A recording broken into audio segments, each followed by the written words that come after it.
ನಮಸ್ತೆ Karnataka digital book Kannada YouTube ಚಾನಲ್ಗೆ ಸ್ವಾಗತ ಸುಸ್ವಾಗತ. ಭಗವಂತನ ಸಾಕ್ಷಾತ್ಕಾರ ದರ್ಶನ ಮಾಡಬೇಕಂತಂದ್ರೆ ಅಥವಾ ನೀವು ಭಗವಂತನನ್ನ ಕಾಣಬೇಕಂತಂದ್ರೆ ಒಂದೇ ಒಂದು ದಾರಿಯಿದೆ. ಆ ದಾರಿಯನ್ನ ಅನುಸರಿಸಿಯೇ ಸತಿ ಸಕ್ಕುಬಾಯಿ ಭಗವಂತನ ದರ್ಶನ ಮಾಡಿತು. ಆ ದಾರಿಯಲ್ಲಿ ನಡೆದೆ ಓರ್ವ ಕುಂಬಾರ ಭಕ್ತ ಕುಂಬಾರನಾಗಿತ್ತು. ಆ ಜಾಗಕ್ಕೆ ಹೋದ್ರೆ ಭಗವಂತನನ್ನ ಕಣ್ಣಾರೆ ನೋಡಬಹುದು. ವಾಹ್, ಭಗವಂತನನ್ನ ಸಾಕ್ಷಾತ್ಕಾರವಾಗಿ ನೋಡೋದೇ ಪ್ರತಿಯೊಬ್ಬರ ಹಂಬಲವಾಗಿರತ್ತೆ. ದೇವರನ್ನ ಕಾಣಬೇಕು, ಹೇಗಿದ್ದಾನೆ ಅನ್ನೋದನ್ನ ಒಂದು ಸಲ ನೋಡಬೇಕು ಅನ್ನೋದು ಎಲ್ಲರ ಆಸೆಯಾಗಿರತ್ತೆ. ಅಷ್ಟು ಸುಲಭವೇ ಭಗವಂತನನ್ನ ಕಾಣೋದು? ಹಾಗಾದ್ರೆ ಭಗವಂತ ಎಲ್ಲಿದ್ದಾನೆ ಅನ್ನೋದಕ್ಕೆ ಉತ್ತರ ಪಂಢರಾಪುರದಲ್ಲಿ ಇದ್ದಾನೆ. ಪುರಾಣಗಳಲ್ಲಿ ಉಲ್ಲೇಖವಾಗಿರುವಂತೆ ಸಹಸ್ರ ವರ್ಷಗಳ ಕಾಲ ಶುದ್ಧ ತಪಸ್ಸನ್ನಾಚರಿಸಿದ್ರೆ ಭಗವಂತ ಕಾಣುತ್ತಾನೆ ಎನ್ನುವುದು ನಮ್ಮ ಋಷಿಮುನಿಗಳು ತೋರಿಸಿಕೊಟ್ಟಿದ್ರು. ಬರೀ ಋಷಿಮುನಿಗಳಷ್ಟೇ ಅಲ್ಲ, ತಪಸ್ಸು ಮಾಡಿದ್ರೆ ರಾಕ್ಷಸರೂ ದೇವತೆಗಳನ್ನ ಕಾಣಬಹುದು ಅನ್ನೋದನ್ನು ನಾವು ಅದೇ ಪುರಾಣ ಕಥೆಗಳಲ್ಲಿ ನೋಡಿದ್ದೇವೆ. ಹೀಗೆ ದೇವರಿಗೆ ಭೇದವಿಲ್ಲ, ಯಾರು ಕರೆದರೂ ಹೋಗ್ತಾನಲ್ಲ, ಅವನೇ ಭಗವಂತ. ಆದ್ರೆ ಇದೆಲ್ಲವೂ ನಡೆದಿರೋದು ಅನ್ಯಯುಗಗಳಲ್ಲಿ. ಆದ್ರೆ ಈ ಕಲಿಯುಗದಲ್ಲಿ ಭಗವಂತನನ್ನ ಕಾಣಬಹುದಾ? ಸಾಧ್ಯ ಅನ್ನುವುದನ್ನ ಸಾರಿ ಹೇಳ್ತಾ ಇದ್ದಾನೆ ಪಂಢರಾಪುರದಲ್ಲಿ ನೆಲೆಸಿರುವಂತಹ ಪಾಂಡುರಂಗ ಸ್ವಾಮಿ. ಪಾಂಡುರಂಗ ಭಕ್ತ ವತ್ಸಲ, ಭಕ್ತ ಪರಾಧೀನ ಅಂತೆಲ್ಲ ಕರೆಯಲ್ಪಡುವ ಸ್ವಾಮಿ ಪುಂಡಲೀಕ ಓರ್ವ ಭಕ್ತನಾಗಿ ಈ ಕ್ಷೇತ್ರದಲ್ಲಿ ನೆಲೆ ನಿಂತ ಅಂತ ಅಲ್ಲಿನ ಚರಿತ್ರೆ ಹೇಳುತ್ತೆ. ಕೃಷ್ಣನಿಗೆ ಭಕ್ತರೆಂದ್ರೆ ಅಷ್ಟು ಪ್ರಿಯ. ಬರೀ ಇಷ್ಟೇ ಅಲ್ಲ, ಕುರುಕ್ಷೇತ್ರ ಯುದ್ಧದಲ್ಲಿ ನಾನು ಶಸ್ತ್ರ ಎತ್ತುವುದಿಲ್ಲ ಎಂದಿದ್ದ, ನಿನ್ನ ಕೈಯಿಂದ ಶಸ್ತ್ರ ಎತ್ತುವಂತೆ ಮಾಡಿಯೇ ಮಾಡುತ್ತೇನೆ ಅಂತ ವಾಸುದೇವ ಅಂತ ಹೇಳಿದ್ದ. ಭಕ್ತನ ಕೋರಿಕೆಯನ್ನ, ಆಸೆಯನ್ನ ಶ್ರೀಕೃಷ್ಣ ಹುಸಿಗೊಳಿಸಲಿಲ್ಲ. 18 ದಿನಗಳ ಮಹಾಕುರುಕ್ಷೇತ್ರ ಯುದ್ಧದಲ್ಲಿ 10 ದಿನ ಅಲ್ಲಾಡದೆ ನಿಂತಿದ್ದ ಭೀಷ್ಮನನ್ನ ನಾನೇ ಸಂಹರಿಸುತ್ತೇನೆ ಎಂದು ರಥದ ಚಕ್ರವನ್ನ ಎತ್ತಿಕೊಂಡು ಹೊರಟಿದ್ದ ಸುಗುಣಾಂತರಂಗ ಕೇವಲ ಮುಷ್ಟಿ ಅವಲಕ್ಕಿ ನೀಡಿದ ಸುಧಾಮನಿಗೆ ಸಮೃದ್ಧಿಯನ್ನ ನೀಡಿ ಹರಿಸಿದ್ದ. ಹೀಗೆ ಕೇವಲ ಸ್ಮರಣೆಗೆ, ಭಕ್ತಿಗೆ ಒಲಿಯುವ ಪಂಢರಾಪುರದಲ್ಲಿ ನೆಲೆಸಿರುವ ಪಾಂಡುರಂಗನ ಮತ್ತಷ್ಟು ಮಹಿಮೆಯನ್ನ ಹೇಳುತ್ತೀವಿ ನೋಡಿ. ಹಿಂದೊಮ್ಮೆ ಕರ್ನಾಟಕದ ಭಾಗವೇ ಆಗಿದ್ದ ಸೊಲ್ಲಾಪುರದ ಭೀಮಾ ನದಿಯ ದಂಡೆಯಲ್ಲಿರುವ ಪಂಢರಾಪುರಕ್ಕೆ ಲಕ್ಷಾಂತರ ಭಕ್ತರು ಭೇಟಿ ನೀಡುತ್ತಾಗಿದ್ರು. ಕೃಷ್ಣನ ಮಹಿಮೆಯನ್ನ ಹಾಡಿ ಕೊಂಡಾಡ್ತಾಗಿರ್ತಾರೆ. ದಾಸ ಪರಂಪರೆಯ ಇದೇ ಕೃಷ್ಣನನ್ನ ಗುಣಗಾನ ಮಾಡುತ್ತಾ ಭಕ್ತಿ ಪರಂಪರೆಯನ್ನ ಮಣ್ಣಾಗುವಂತೆ ಕಾಡಿದ್ದಾರೆ. ಪಾಂಡುರಂಗ ಎಂದ ಕೂಡಲೇ ನಮಗೆ ನೆನಪಾಗೋದು ಮೊದಲು ಪುರಂದರದಾಸರ ಪದಗಳು. ಅವರಿಗೆ ಕೃಷ್ಣ ನಡೆಗೆ, ಪಂಢರಾಪುರದ ವಿಠಲ ನಡೆಗೆ ಇದ್ದ ಭಕ್ತಿಯ ಪರಾಕಾಷ್ಠೆ ಎಂತಹದ್ದು ಅಂತ ನಮಗೆ ಸ್ಪಷ್ಟವಾಗಿ ಕಾಣಿಸುತ್ತೆ. ಪಂಢರಾಪುರದಲ್ಲಿ ನಿಂತಿರುವ ವಿಠಲ ನಿಗಮಕ್ಕೆ ಸಿಲುಕದ ಅಗಣಿತ ಮಹಿಮ ಎಂದೇ ಪುರಂದರು ಹಾಡಿ ಹೊಗಳಿದ್ದಾರೆ. ಮಹಿಮನ ಮಹಿಮೆಯನ್ನ ಒಂದೊಂದಾಗಿ ನೋಡುತ್ತಾ ಹೋಗೋಣ. ಪಂಢರಾಪುರದಲ್ಲಿ ವಿಠಲರಾಯ ಇಟ್ಟಿಗೆ ಮೇಲೆ ನಿಂತಿದ್ದು ಯಾಕೆ? ಪಂಢರಾಪುರ ಅನ್ನೋ ಶ್ರೀ ಕ್ಷೇತ್ರ ಹುಟ್ಟಿದ್ದಾದ್ರೂ ಹೇಗೆ? ಈ ಪಂಢರಾಪುರ ಕ್ಷೇತ್ರವನ್ನ ಸೃಷ್ಟಿಸಿದ್ದೇ ಒಬ್ಬ ಶ್ರೀಕೃಷ್ಣ ಭಕ್ತನಿಂದಾಗಿ ಭಕ್ತರಿಗೋಸ್ಕರವೇ ಸೃಷ್ಟಿಯಾದ ಕ್ಷೇತ್ರವಿದು. ವಿಠಲ ಅನ್ನೋ ಹೆಸರಿನಲ್ಲಿಯೇ ಈ ದೇಗುಲದ, ಈ ದೇವರ ಹೆಸರು ನಿಂತಿದೆ. ವಿಠ ಅಂದ್ರೆ ಇಟ್ಟಿಗೆ ಅಂತ ಅರ್ಥ. ಇಟ್ಟಿಗೆ ಮೇಲೆ ನಿಂತಿರುವ ಪ್ರಭುವನ್ನ ಇಲ್ಲಿ ವಿಠಲ ಅಂತ ಕರೀತಾರೆ. ಇನ್ನು ಪಾಂಡುರಂಗ ಎಂದು ಕರೆಯಲು ಕೂಡ ಒಂದು ಕಾರಣವಿದೆ. ದ್ವಾರಕೆಯಿಂದ ಇಲ್ಲಿಗೆ ಬಂದ ಕೃಷ್ಣನ ಮುಖದ ಮೇಲೆ ಬಿಳಿಯ ಮರಳು ಇದ್ದ ಕಾರಣ ಪಾಂಡುರಂಗ ಅಂತ ಕರೆಯಲಾಗತ್ತೆ. ಮರಾಠಿಯಲ್ಲಿ ಪಾಂಡ್ರ ಅಂದ್ರೆ ಬಿಳಿ ಬಣ್ಣ ಅಂತರ್ಥ. ಹೀಗೆ ಹೆಸರು ಬಂತು. ಇಟ್ಟಿಗೆ ಮೇಲೆ ಒಂಟಿಗಾಲಲ್ಲಿ ನಿಲ್ಲಲು ಹಾಗೂ ಸ್ವಂಟದ ಮೇಲೆ ಕೈಯನ್ನ ಇಟ್ಟುಕೊಂಡು ನಿಂತಿರುವ ವಿಠಲನ ಹಿಂದೊಂದು ಬಹುರೋಚಕ ಕಥೆಗಿದೆ. ಆ ಕಥೆ ಆರಂಭವಾಗುವುದು ಪುಂಡಲೀಕ ಎಂಬ ಭಕ್ತನಿಂದ. ಲೋಹದಂಡ ಎಂಬ ಹೆಸರಿನ ಊರಲ್ಲಿ ಒಬ್ಬ ವಿದ್ವಾನ್ ಬ್ರಾಹ್ಮಣ ಕುಟುಂಬವಿತ್ತು. ಆ ಜಾನುದೇವ ಎಂಬ ಕುಟುಂಬ ಹಿರಿಯನಿದ್ದ. ಧಾರ್ಮಿಕ ವಿಚಾರಗಳನ್ನ ಹೊತ್ತು ಈತ ಸದಾಚಾರಿಯಾಗಿದ್ದ. ಇವನ ಪುತ್ರ ಪುಂಡಲೀಕ ಇದಕ್ಕೆ ತದ್ವಿರುದ್ಧ. ತಂದೆ ತಾಯಿಗಳೆಂಬ ಭಯ ಭಕ್ತಿಯಿಲ್ಲದೆ ಸದಾ ಅವರೊಂದಿಗೆ ವಾಗ್ವಾದ ನಡೆಸ್ತಾ ಇದ್ದ ಇವನಿಗೆ ಮದುವೆ ಮಾಡಿದ್ರೆ ಎಲ್ಲವೂ ಸರಿ ಹೋಗುತ್ತೆ ಅಂತ ನಂಬಿದ ಜಾನುದೇವ ದಂಪತಿ ಅವನಿಗೆ ಮದುವೆ ಮಾಡ್ತಾರೆ. ಅದು ಇನ್ನೂ ವಿಪರೀತಕ್ಕೆ ಹೋಗುತ್ತೆ. ಅವನು ಪತ್ನಿ ಕೈಗೊಂಬೆಯಾಗಿ ಹೋಗ್ತಾನೆ. ಹೆತ್ತವರೇ ಅವನಿಗೆ ಭಾರವಾಗಿ ಬಿಡ್ತಾರೆ. ತನ್ನ ಸ್ವಂತ ಸುಖದ ಹೊರತಾಗಿ ಬೇರೇನೂ ಯೋಚನೆ ಮಾಡದ ಸ್ಥಿತಿಗೆ ಪುಂಡಲೀಕ ಬಂದು ನಿಲ್ತಾನೆ. ತಂದೆ ತಾಯಿ ದೇಹಾಂತ್ಯವಾದ್ರೆ ನನ್ನಂತ ಸುಖಿ ಇನ್ನೊಬ್ರಿಲ್ಲ ಅಂತ ಪುಂಡಲೀಕ ಭಾವಿಸ್ತಾಗಿದ್ದ. ಈ ದುಃಖಕ್ಕೆ ಕೊನೆ ಯಾವಾಗ ಎಂದು ಪುಂಡಲೀಕನ ಮಾತಾ ಪಿತರು ಚಿಂತೆಯಲ್ಲಿರುವಾಗ ಊರಲ್ಲಿ ಕೆಲವು ಜನರು ಕಾಶಿ ಯಾತ್ರೆಗೆ ತೆರಳುತ್ತಾ ಇರೋದನ್ನ ಕಾಣಿಸುತ್ತೆ. ಆ ಗುಂಪಿನಲ್ಲಿ ಅನೇಕ ವಯೋವೃದ್ಧರು ಕೂಡ ಇದ್ರು. ಅವರ ಸೇವೆಯನ್ನ ಮಾಡ್ತಾ ಇರುವ ಮಕ್ಕಳನ್ನ ನೋಡಿದಾಗ ಪುಂಡಲೀಕನ ತಂದೆ ತಾಯಿಗೆ ಒಂದು ರೀತಿಯ ಸಂಕಟವಾಗುವುದಕ್ಕೆ ಶುರುವಾಯಿತು. ಪುಂಡಲೀಕನು ಕೂಡ ಈ ಯಾತ್ರೆಯನ್ನ ನೋಡಿದ. ಕಾಶಿ ಯಾತ್ರೆಯಿಂದ ಪುಣ್ಯ ಸಿಗತ್ತೆ ಅಂತ ಅರಿತ ಈ ಪುಂಡಲೀಕ ಕೂಡಲೇ ಅಲ್ಲಿಯ ಯಾತ್ರಿಕರನ್ನ ಮಾತನಾಡಿಸಿ ಕಾಶಿ ಯಾತ್ರೆಯ ಬಗ್ಗೆ ಮಾಹಿತಿ ಸಂಗ್ರಹ ಮಾಡ್ತಾನೆ. ಯಾವಾಗ ಕಾಶಿ ಯಾತ್ರೆಗೆ ಹೋದ್ರೆ ಪಾಪಗಳೆಲ್ಲ ತೊಳೆದು ಹೋಗಿ ಪುಣ್ಯ ಲಭಿಸತ್ತೆ ಅಂತ ಗೊತ್ತಾಯ್ತೋ ಕೂಡಲೇ ತಾನೂ ಕೂಡ ಹೋಗೋದಕ್ಕೆ ಅಣಿಯಾಗ್ತಾನೆ.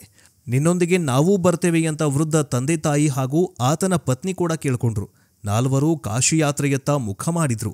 ಕಾಲ್ನಡಿಗೆಯಲ್ಲೇ ಯಾತ್ರೆಯನ್ನ ಕೈಗೊಳ್ಳಬೇಕಿದ್ದ ಕಾರಣದಿಂದ ಆತನ ತಂದೆ ತಾಯಿ ಹಾಗೂ ಆತನ ಪತ್ನಿ ಮೂವರು ನಡೆಯಲು ಅಸಾಧ್ಯ ಎನ್ನುವ ಸ್ಥಿತಿಗೆ ತಲುಪಿದ್ರು. ಕೂಡಲೇ ಪುಂಡಲೀಕ ತನ್ನ ಪತ್ನಿಯನ್ನ ಬೆನ್ನ ಮೇಲೆ ಹೊತ್ತುಕೊಂಡು ತಂದೆ ತಾಯಿಗಳ ಕುತ್ತಿಗೆಗೆ ಹಗ್ಗ ಹಾಕಿ ಎಳೆದುಕೊಂಡು ಹೊರಟಿದ್ದ. ಹೀಗೆ ಹಾದಿ ಸವಿಸ್ತಾ ಇದ್ದಾಗ ಮಾರ್ಗದ ಮಧ್ಯೆ ಕುಕ್ಕುಟ ಮುನಿಯ ಆಶ್ರಮವೊಂದು ದೊರೆಯುತ್ತೆ. ಅಲ್ಲಿಯೇ ಅಂದು ತಂಗಲು ಸಜ್ಜಾದ ಪುಂಡಲೀಕ ಮುನಿಗಳನ್ನ ಕಾಶಿ ಯಾತ್ರೆಗೆ ಸಾಗಬೇಕಾದ ಮಾರ್ಗ ಯಾವುದು ಅಂತ ಕೇಳ್ತಾನೆ. ಪುಂಡಲೀಕನ ಪ್ರಶ್ನೆಗೆ ಉತ್ತರಿಸಿದ ಮುನಿಗಳು, ನೋಡಪ್ಪ, ನಾನು ಇಲ್ಲಿಯವರೆಗೂ ಕಾಶಿ ಕಡೆ ಹೋಗಿಲ್ಲ, ಹೀಗಾಗಿ ನನಗೆ ಆ ದಾರಿ ಗೊತ್ತಿಲ್ಲ ಅಂತ ಹೇಳ್ತಾನೆ. ಗುರುಗಳ ವಾಸ್ತವ ನುಡಿಯನ್ನ ಅರಿತುಕೊಳ್ಳಲು ಪುಂಡಲೀಕನಿಗೆ ಸಾಧ್ಯವಾಗುವುದಿಲ್ಲ. ಅಲ್ಲ ಸ್ವಾಮೀಜಿ, ಎಲ್ಲ ಸನ್ಯಾಸಿಗಳು ತಮ್ಮ ಜೀವಿತಾವಧಿಯಲ್ಲಿ ಒಮ್ಮೆಯಾದರೂ ಕಾಶಿಗೆ ಹೋಗಿ ಬರ್ತಾರೆ. ನೀವು ಇನ್ನೂ ಕಾಶಿಗೆ ಹೋಗಿಲ್ಲ ಅಂದ್ರೆ ಅದು ಘೋರ ಪಾಪವಲ್ಲವೇ? ಇಷ್ಟು ಹೊತ್ತಿಗೆ ನೀವು ಕಾಶಿಗೆ ಹೋಗಿ ಬರಬೇಕಿತ್ತು, ಯಾಕೆ ಹೋಗಿರಲಿಲ್ಲ ಅಂತ ವ್ಯಗ್ರಗೊಂಡು ಕೇಳ್ತಾನೆ. ಪುಂಡಲೀಕನ ಮಾತಿಗೆ ಕೇವಲ ನಸುನಕ್ಕು ಉತ್ತರಿಸಿದ ಮುನಿಗಳು ಸುಮ್ಮನೆ ಹೊರಟು ಹೋಗ್ತಾರೆ. ಆ ರಾತ್ರಿ ಅಲ್ಲಿಯೇ ಕಳೆದ ಪುಂಡಲೀಕನಿಗೆ ಬೆಳಗಾಗ್ತಾ ಇದ್ದಂತೆ ಒಂದು ಅಚ್ಚರಿ ಕಾಣಿಸುತ್ತೆ. ಅವನ ಆಧ್ಯಾತ್ಮಿಕ ದಿಕ್ಕನ್ನೇ ಬದಲಿಸುವ ಒಂದು ದೃಶ್ಯವನ್ನ ಪುಂಡಲೀಕ ಆಶ್ರಮದಲ್ಲಿ ಕಾಣ್ತಾನೆ. ರಾತ್ರಿ ಅಲ್ಲಿಗೆ ತಂಗಿದ್ದ ಪುಂಡಲೀಕನಿಗೆ ಬೆಳಗ್ಗೆ ಹೆಣ್ಣು ಮಕ್ಕಳ ಮಾತುಗಳನ್ನ ಕೇಳಿ ಅಚ್ಚರಿಯಾಗಿತ್ತು. ಯಾರೋ ಅವರು ಎಂದು ಎದ್ದು ನೋಡಿದಾಗ ಆಶ್ರಮದ ಆಚೆ ಮೂವರು ಹೆಣ್ಣು ಮಕ್ಕಳು ಕಸಗುಡಿಸಿ ತಳಿ ನೀರು ಹಾಕಿ ರಂಗೋಲಿ ಬಿಡಿಸ್ತಾ ಇದ್ರು. ಅದನ್ನ ಕಂಡ ಪುಂಡಲೀಕ ಅವರು ಯಾರು ಎಂದು ತಿಳಿದುಕೊಳ್ಳುವ ಕುತೂಹಲ ಮೂಡತ್ತೆ. ಹೀಗಾಗಿ ಅವರ ಬಳಿ ಹೋಗಿ, ಯಾರ್ ನೀವು? ಆಶ್ರಮದಲ್ಲಿ ನೀವೇನ್ ಮಾಡ್ತಿದ್ದೀರಿ ಅಂತ ಕೇಳ್ತಾನೆ.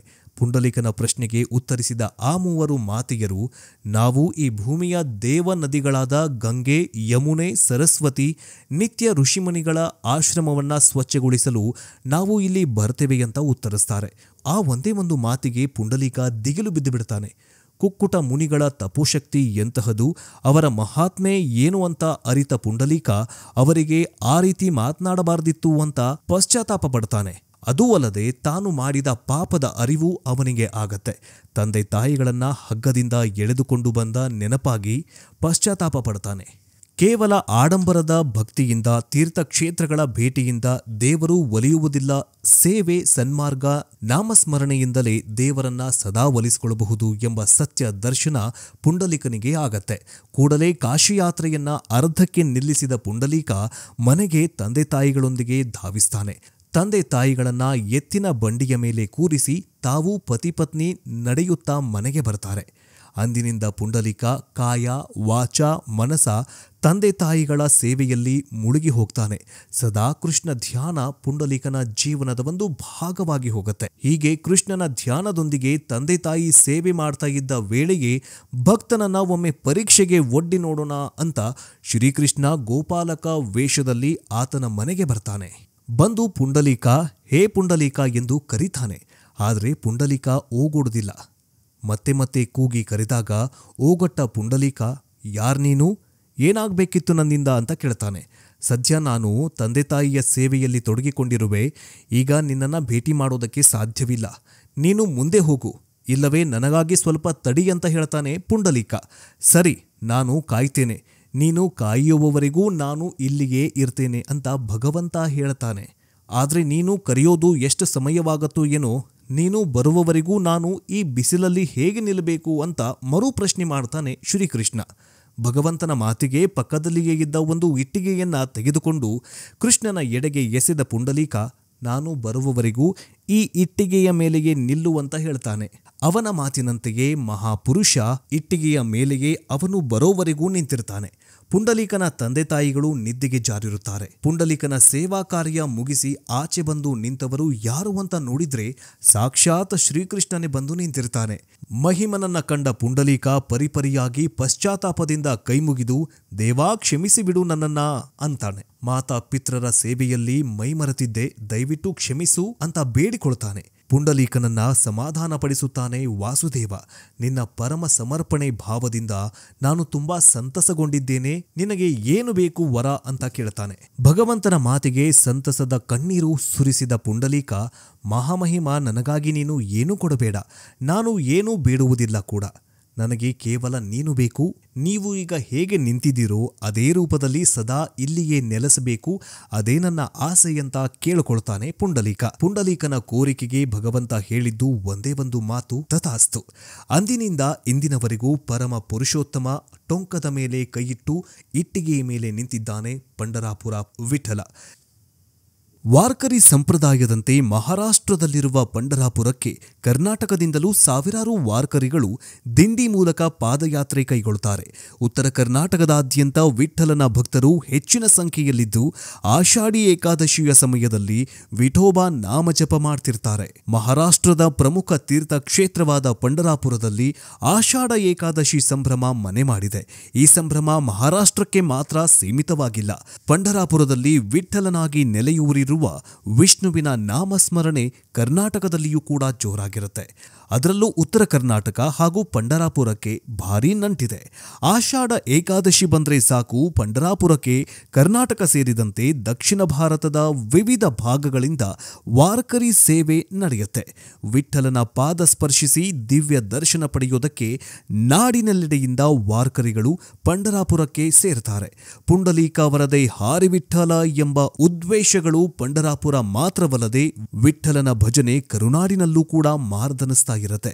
ಕರ್ನಾಟಕಕ್ಕೆ ಸಮೀಪವಿರುವ ಸೊಲ್ಲಾಪುರದಿಂದ ಕೇವಲ 80 ಕಿಲೋಮೀಟರ್ ದೂರದಲ್ಲಿರೋ ತೀರ್ಥ ಕ್ಷೇತ್ರವೇ ಪಂಡರಾಪುರ. ಪವಿತ್ರ ಚಂದ್ರಭಾಗಾ ನದಿ ತಟದ ಐತಿಹಾಸಿಕ ಧಾರ್ಮಿಕ ತಾಣವಾಗಿರೋ ವಿಠೋಬಾನನ್ನ ನೋಡೋದಕ್ಕೆ ಜೈ ಜೈ ರಾಮಕೃಷ್ಣ ಹರಿ ಎನ್ನುತ್ತಾ ಪಾದಯಾತ್ರಿಗಳು ಯಾತ್ರೆ ಹೊರಡುತ್ತಾರೆ. ಇದು ವಾರ್ಕರಿ ಸಂಪ್ರದಾಯದ ಒಂದು ಭಾಗವಾಗಿದೆ. ವಿಠ್ಠಲನ ದರ್ಶನಕ್ಕೆ ತೀರ್ಥಯಾತ್ರೆಯ ಮಾಸವನ್ನ ಆಷಾಢ ಏಕಾದಶಿ ಅಂತ ಹೇಳಲಾಗತ್ತೆ. ಆಷಾಢ ಮಾಸದ 11ನೇ ದಿನವೇ ಆಷಾಢ ಏಕಾದಶಿ. ಈ ಸಮಯದಲ್ಲಿ ಪಂಡರಾಪುರದಲ್ಲಿ ಹೆಚ್ಚಿನ ಸಂಖ್ಯೆಯಲ್ಲಿ ವಾರ್ಕರಿಗಳು ಬಂದು ಸೇರ್ತಾರೆ. ಈಗಾಗಲೇ ಹಲವಾರು ಭಾಗಗಳಿಂದ ಯಾತ್ರೆ ಆರಂಭವಾಗಿ ಪಂಡರಾಪುರಕ್ಕೆ ವಾರ್ಕರಿಗಳು ಬಂದು ಸೇರಿದ್ದಾರೆ. ಪಂಡರಾಪುರದಲ್ಲಿರುವ ವಿಠ್ಠಲ ದೇವಾಲಯವು ವೈಷ್ಣವರ ಪವಿತ್ರ ಕ್ಷೇತ್ರವಾಗಿದೆ. ಇಲ್ಲಿ ವಿಷ್ಣುವನ್ನ ವಿಠ್ಠಲ ಅಥವಾ ಪಾಂಡುರಂಗನ ರೂಪದಲ್ಲಿ ಆರಾಧನೆ ಮಾಡಲಾಗುತ್ತೆ. ವೈಷ್ಣವರ ಪವಿತ್ರ ಕ್ಷೇತ್ರವಾಗಿದ್ರೂ ಕೂಡ ಜಾತಿ ಧರ್ಮದ ಎಲ್ಲೆಯನ್ನ ಮೀರಿ ವಾರ್ಕರಿಗಳು ವಿಠಲನ ಸ್ಮರಣೆಯನ್ನ ಮಾಡುತ್ತಾರೆ. ಉತ್ತರ ಕರ್ನಾಟಕದ ಬೆಳಗಾವಿ, ವಿಜಯಪುರ ಸೇರಿದಂತೆ ಹಲವಾರು ಭಾಗಗಳಿಂದ ಪಾದಯಾತ್ರೆಗಳನ್ನು ಕೈಗೊಳ್ಳುತ್ತಾರೆ. ಹಾಗಾದ್ರೆ ಯಾರಿದು ವಾರ್ಕರಿಗಳು? ಏನಿದು ವಾರ್ಕರಿ ಸಂಪ್ರದಾಯ ಅಂತ ನೋಡೋದಾದ್ರೆ, ವಾರಿ ಅಂದ್ರೆ ತೀರ್ಥಯಾತ್ರೆ ಅಂತರ್ಥ. ವಾರಕರಿ ಸಂಪ್ರದಾಯ ಅಥವಾ ಯಾತ್ರಿ ಪಂಥವು ಮಹಾರಾಷ್ಟ್ರದ ಪ್ರಮುಖ ವೈಷ್ಣವ ಪಂಥವಾಗಿದೆ. ಪಾದಯಾತ್ರೆ ಮೂಲಕ ತೀರ್ಥಕ್ಷೇತ್ರ ಕೈಗೊಳ್ಳೋದೇ ವಾರ್ಕರಿ ಸಂಪ್ರದಾಯ. ಈ ಯಾತ್ರೆಯನ್ನ ವಾರ್ಕರಿಗಳು ಅಂತ ಕರೆಯಲಾಗುತ್ತೆ. ಪಂಡರಾಪುರಕ್ಕೆ ವಾರ್ಕರಿಗಳು ಬರಿಗಾಲಲ್ಲಿ ಪಾದಯಾತ್ರೆ ಕೈಗೊಳ್ಳುತ್ತಾರೆ. ಇದು ನೂರಾರು ವರ್ಷಗಳ ಹಿಂದಿನಿಂದಲೂ ನಡೆದುಕೊಂಡು ಬಂದಿದೆ. ಭಕ್ತ ಸಂತರು ಜನಸಾಮಾನ್ಯರನ್ನು ಒಟ್ಟುಗೂಡಿಸಿ ಪ್ರೀತಿ ಮತ್ತು ಭಕ್ತಿಯ ಆಧಾರದ ಮೇಲೆ ಸರಳವಾದ ನಂಬಿಕೆಯನ್ನ ಬೋಧಿಸುತ್ತಾರೆ. ಶತಮಾನಗಳ ಹಿಂದೆ ಆರಂಭವಾದ ಈ ಭಕ್ತಿ ಆಂದೋಲನ ಎಲ್ಲಾ ಜಾತಿ ಮತ್ತು ಧರ್ಮದ ಜನರಿಗೆ ದೇವರ ಆರಾಧನೆ ಸಾಧ್ಯ ಎಂಬಂತೆ ಮಾಡಿದೆ. ಕರ್ನಾಟಕ, ತಮಿಳುನಾಡು ಮತ್ತು ಆಂಧ್ರಪ್ರದೇಶದಿಂದ ವಾರ್ಕರಿ ಸೇವೆ ಪಂಡರಾಪುರಕ್ಕೆ ಕೈಗೊಳ್ಳುವ ವಾರ್ಷಿಕ ಯಾತ್ರೆಯು ವಾರ್ಕರಿ ಸಂಪ್ರದಾಯದ ಪ್ರಮುಖ ಭಾಗವಾಗಿದೆ.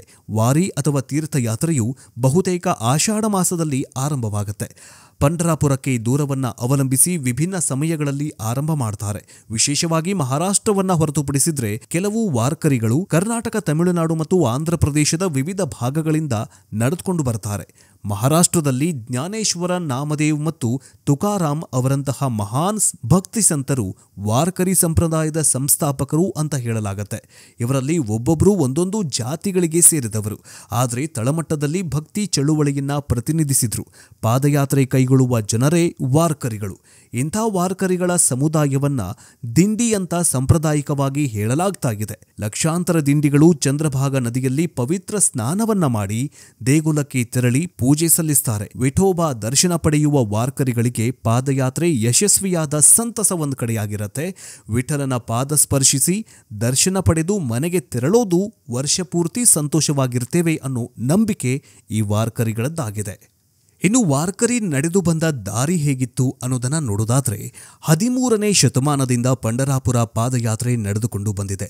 ಪಲ್ಲಕ್ಕಿಯಲ್ಲಿ ಸಂತರ ಪಾದುಕೆಗಳನ್ನು ಹೊತ್ತು ಪಾದಯಾತ್ರೆ ನಡೆಸುವ ವಾರ್ಕರಿ ಸಂಪ್ರದಾಯ 1685ರಿಂದ ನಡೀತಾ ಇದೆ.